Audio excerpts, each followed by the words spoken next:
할렐루야, 주님을 찬양합니다. 오늘 주시는 하나님의 말씀 출애굽기 25장 31절부터 40절 말씀입니다. 등잔대 생명의 빛이라는 제목으로 함께 말씀을 나누겠습니다. 자, 어제는 하나님께서 그 떡상 진설병을 올려놓는 테이블을 만들라. 예수 그리스도가 우리에게 말씀으로 오셨지만 그 말씀이신 주님이 자신을 말씀하시기를 나는 생명의 떡이다 라는 말씀을 하셨습니다. 자, 오늘 이제 계속 이어지는 이 말씀, 이 떡상, 소위 떡상이라고 하는 위치 앞에 맞은편에 이제 등장하는 등잔대입니다. 그러니까 서로 마주보게 이제 위치를 하는 거예요. 너는 순금으로 등잔대를 쳐 만들되 그 밑판과 줄기와 잔과 꽃받침과 꽃을 한 덩어리로 연결을 하고, 그리고 가지 6개를 등잔대 곁에서 나오게 해서 이 3개씩 서로 대칭이 되게 하라 하는 말씀을 하셨습니다. 자, 여러분들이 그 이스라엘의 그 이제 등잔대를 보셨으면 알지만 가운데가 이렇게 줄기가 있고 받침이 있고 그 다음에 위에서부터 이렇게 3가지가 나오는, 그래서 총 7개의 이제 등잔을 올려놓을 수 있는 모양을 보셨을 거예요. 지금 우리는 없지만 이제 이스라엘 사람들의 이 집에는 거의 이런 7가지의 등잔대 이렇게 되어 있는 등잔대, 이걸 메노라라고 하는데 이것들이 거의 다 있습니다. 저희 집에도 이제 이게 있는데 그것이 하나님께서 오늘 이 구약의 25장에 말씀하신 그 등잔대 모양으로 만들어 놓은 거예요. 그래서 이제 성지순례를 온 사람들이 그런 것들을 이제 많이 이제 구매를 하는데, 뭐 성경에 있는 그 대로 그대로 이제 만든 건 아니지만 이렇게 간략하게 가운데 중심 가지가 있고 이제 3가지씩 서로 이제 마주보게. 그래서 이제 전면을 보면 7개가 이렇게 되어 있는 모습을 보게 된다는 거예요. 이게 하나로, 한 덩어리로 이렇게 붙여서 만드는 게 한 덩어리로 이렇게 만들라고 말씀을 하세요. 그래서 이 등잔대를 세우려면 받침이 있어야 되겠죠. 그 이제 널찍한 받침 위에 그걸 이제 세우는 거니까. 그래서 받침이 있고 이제 그걸 줄기라 그래, 줄기. 그래서 한 줄기가 튼튼하게 중간에 기둥처럼 있고 그 기둥 같은 줄기를 이제 3가지가 나오듯이 그런 이제 모양으로 이제 생기게 됐습니다. 그리고 33절에 이쪽 가지에 살구꽃 형상의 잔 셋, 그리고 꽃받침, 꽃이 있게 하라. 자, 이렇게 이제 중심이 있고 그 다음에 이제 줄기같이 이렇게 되어 있을 때 그냥 단순하게 한 것이 아니라 여기 보면 잔이 있고 꽃받침이 있고 꽃을 거기다 이제 만드는 거예요. 거기다가. 그래서 여기 이제 살구꽃 형상이라고 하는 것은 왜 살구꽃이냐? 이 살구꽃이 첫 열매를 상징한다는 거예요. 열매 중에 첫 열매. 그리고 또 이 겨울이 지나고 봄을 재촉한다, 뭐 그런 뜻이 있대요. 그래서 이제 깨우친다 하는 그런 이제 의미를 가지고 있는 꽃의 의미가 있다라고 합니다. 자, 그래서 이제 이 원 줄기에는 4개의 이제 그 잔이 있어요. 34절에 보면 살구꽃 형상의 잔 4을 그리고 꽃받침 꽃이 있게 하라 그랬죠. 근데 이제 옆으로 나온 이 3가지씩 여기에는 3개의 잔이 있어요. 3개, 한 가지에 3잔이 있으니까 이게 3, 6, 18이죠. 그 다음에 이제 이 줄기에는 4개가 있으니까 총 22개의 이제 잔을 만들고 거기에 꽃과 꽃받침을 이제 만드는 거예요. 자, 35절. 등잔대에서 나온 가지 6을 위하여 꽃받침이 있게 하되 2가지 아래에 한 꽃받침이 있어 줄기와 연결하여, 또 2가지 아래에 한 꽃받침이 있어 줄기와 연결하여 또 2가지 아래에 한 꽃받침이 있게 하라. 그리고 이 원 줄기와 다 서로 연결이 되게 하라는 말씀이에요. 그리고 이 모든 것들이 다 순금으로 만들어지고 다 된 이제 등잔대에다가 등잔을 이제 7개를 올려놓으면 이제 심지에 의해서 기름을 타고 불이 계속 밝혀지는 그런 이제 모양으로 만들라 하는 거예요.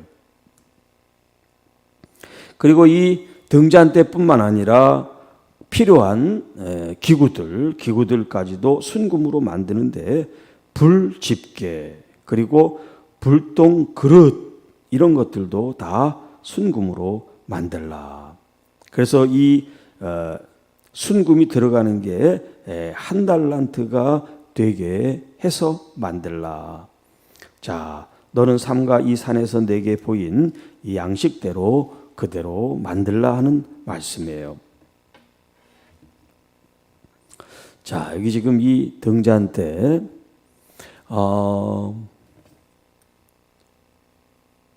요한계시록 2장 1절에는 그 7교회에 대한 말씀이 나오면서 그 7교회마다 메시지가 다르지만 그 다르게 표현된 그 주님의 모습도 다르게 나와요.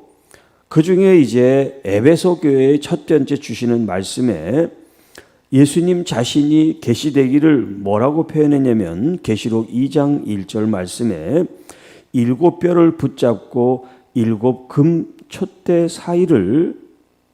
사이에 계시는 이다, 거니시는 이다라는 그런 말씀을 우리에게 주세요. 7금 촛대 사이를 거니신다. 그래서 촛대를 옮긴다 그런 표현을 쓰고 있어요. 자, 여기 지금 이 등잔대나 계시록에 있는 그 촛대가 지금 같은 말이에요. 그런데 여기는 등잔대를 사용하고 거기는 촛대라고 쓰는데 이 메노라라고 하는 이 히브리 말이 2가지를 다 쓸 수가 있어요. 2가지. 그러니까 촛대라는 거 뭐냐면 초를 껴서 쓸 수 있는 그 대를 말하는 거예요. 촛대. 그리고 등잔대는 기름을 통해서 불을 밝히는 등잔을 사용할 수 있는 게 이제 등잔대예요. 영어로 얘기하면 캔들이라는 게 초란 뜻이에요. 촛불. 그래서 캔들 스틱이라는 말을 써요. 그 초를 꽂을 수 있는 대, 촛대. 그리고 이제 등잔대는 램프 있죠. 불을 밝히는 램프. 램프 스탠드라는 말을 써요. 램프 스탠드. 그러니까 촛대와 등잔대는 불을 밝히는 용도는 같지만 그 물건 그 자체는 틀린 거죠. 자, 그래서 계시록에 있는 이 촛대라는 말이 잘못 번역이 됐다라는 거예요. 자, 왜 그러냐면 촛대라는 건 일회용이에요. 그 초를 쓰고서 이제 다 타면 끝이죠. 그런데 등잔이라고 하는 이 등잔대를 만들라는 것은 일회용 불을 켜기 위해서 만들라는 게 아니라 이것이 기름이 계속 공급이 되면 이 램프는 계속해서 불이 들어온단 말이에요. 이 차이가 있어요. 그러니까 7 촛대 사이를 거니시는 주님이 일회용 빛으로 오신 것이 아니라 영원한 빛으로 오셨다는 의미를 우리가 알기 위해서라도 촛대가 아니라 금 잔대라는 등잔대라는 이 개념을 우리가 알아야 된다는 거예요. 그래서 여기 구약에 있는 이 번역이 잘 된 거죠. 등잔대.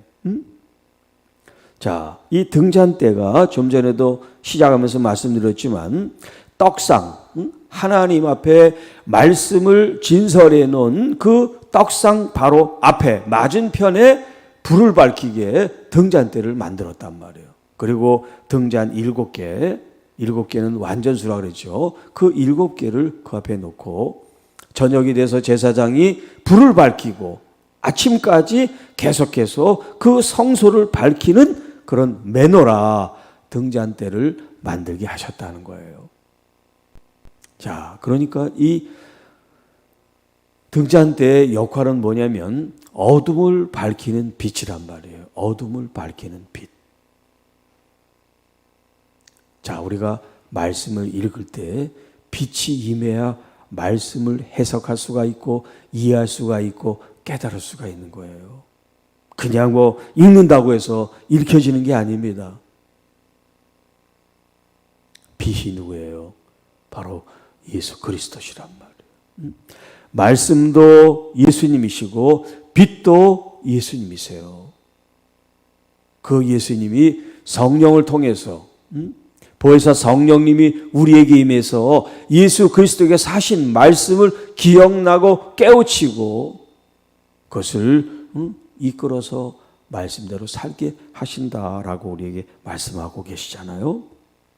그래서 요한복음 1장 4절에 그 안에 생명이 있었으니 그는 뭐냐면 바로 말씀, 태초에 있는 말씀이죠. 이 생명은 사람들의 빛이라. 사람들의 빛이라. 빛이 어둠의 빛이 돼 어둠이 깨닫지 못하더라. 예수님은 빛으로 오셨지만 이스라엘 사람들은 예수님을 알아보지도 못했단 말이에요. 이게 바로 이 세상의 어리석음과 지금 죄 가운데 사는 어둠이라고 표현하고 있어요. 그런데 성령을 통해서 우리에게 믿음을 주시고 예수 그리스도가 우리의 생명의 구주가 되셔서 그 빛이 우리에게 임했다는 거. 이거 얼마나 큰 은혜인지 모릅니다. 예수 그리스도의 그 생명의 빛이 우리 안에 지금 임해 있어요. 앞으로 임할 게 아니라 이미 예수 그리스도를 믿는 여러분들은 예수님의 그 생명이 빛으로 임한 줄로 믿습니다. 우리는 더 이상 어둠을 쫓는 사람들이 아니에요. 빛 가운데 사는 사람들. 빛의 자녀로 살아라. 왜냐하면 예수님이 스스로 나는 세상의 빛이다 라고 말씀하셨잖아요. 세상의 빛이다. 나를 따르는 자는 어둠에 다니지 아니하고 빛 가운데 행하리라.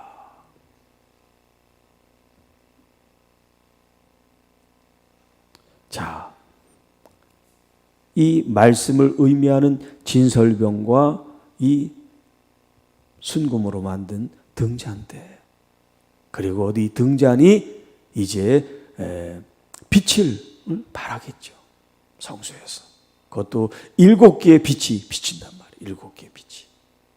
그래서 7 촛대가 아니라 7 등잔대를 거니시는 예수님. 그분이 이 세상에 어둠을 밝히는 빛으로 오셨고 이제 그를 따르고 믿는 사람들에게 이 생명의 빛을 얻게 하셔서 너희들 또한 세상의 빛이 되어라.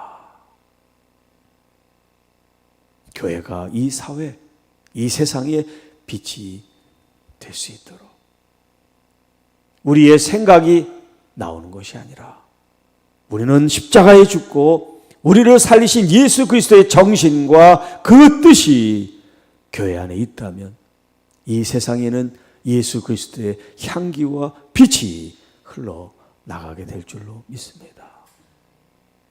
예수 그리스도 안에 있는 성도들, 교회가 바로 빛입니다. 어둠을 밝히는 빛, 죄를 물리치는 빛, 악을 의로 승리하게 하는 빛인 줄로 믿습니다. 세상은 불의와 또 탐욕과 자신들의 유익을 위해 추구하지만 빛의 자녀들은 나의 유익을 찾는 것이 아니라 하나님 나라와 의를 위해서 교회 덕을 세우고 그 이름을 영화롭게 하는데 여러분 우리가 살아가게 된다면 그것 자체가 참 빛의 삶을 살고 있다라고 할 수가 있겠죠. 이 세상에 주는 어둠들, 부정적인 생각들, 다른 사람을 험담하는 말들, 비판하고 정죄하는 생각들, 이런 것들이 다 어둠이란 말이에요. 여러분, 이 어둠이 교회 안에서는 다 쫓겨나고 빛이 가득한 여러분의 언어 생활, 마음이 되어지기를 축복합니다. 여러분이 있으면 주변이 환하게, 여러분이 말하면 은혜가 넘치고, 여러분이 생각하면 그것이 의로워지는 생각들로 충만하게 우리의 가정부터 교회 안에서 또 나아가 우리가 섬기는 일터에도 이런 어둠을 이기는 빛의 사람들이 있게 되기를 축복합니다. 예수 그리스도를 믿는다는 게 무엇인가? 바로 내 안에 계신 빛 대신 주님을 드러나는 거. 그러니까 나도 모르게 무의식적으로 자꾸 남에 대해서 부정적인 얘기를 하는 건 계속 내 속에 어둠을 쌓는 일이에요. 여러분 안에 빛의 마음이 있기를 축복합니다. 조금 다른 사람들이 그런 모습을 보여도 여러분은 빛 가운데 그들을 축복하고 세우고 더 온전하게 하나님 앞에 설 수 있도록 도와주는 거, 이게 참 빛이다 할 수 있겠습니다. 여러분이 있는 그 자리에 여러분을 통해서 성령님이 역사하셔서 어둠에 놓여 있는 사람, 죄악 가운데 있는 사람, 아픔과 질병과 고통 가운데 있는 사람들, 이런 사람들이 빛 대신 주님께 우리가 이끌림을 받고 주님이 빛으로 그들을 만지사 그들 속에 있는 모든 두려움, 죄악된 마음들이 다 떠나가고 예수 안에 새 생명을 얻고 빛 대신 주님을 모시며 은혜 가운데 살 수 있는, 그래서 복음을 전해야 돼요. 예수 그리스도의 증거될 수 있도록 내가 그 빛을 만났습니다. 내가 그 빛 가운데 살아가고 있습니다. 그럴 수 있기를 주님의 이름으로 축복합니다. 주 하나님 아버지 감사합니다. 이 새벽에도 하나님 앞에 우리의 마음을 드리는 우리 모든 주의 자녀들을 축복합니다. 하나님 이 시간 우리와 함께 하시고 어둠이 떠나고 아픔과 질병과 고통이 떠나고 빛 대신 주님과 은혜와 기쁨과 감사가 충만한 저희들 되게 하옵소서. 오늘도 거룩하게 구별된 하루를 잘 살게 하시고 내일도 주님 복되고 거룩한 주의 날을 믿음으로 은혜로 감사하며 잘 섬길 수 있도록 우리 모두를 지켜 보호하여 주옵소서. 특별히 어버이 주일 우리 주님을 더 깊이 생각하고 요신의 부모님과 어르신들을 기억하는 복된 날 되게 하옵소서. 우리 구주 예수님의 이름으로 감사하며 축복하며 기도하옵나이다.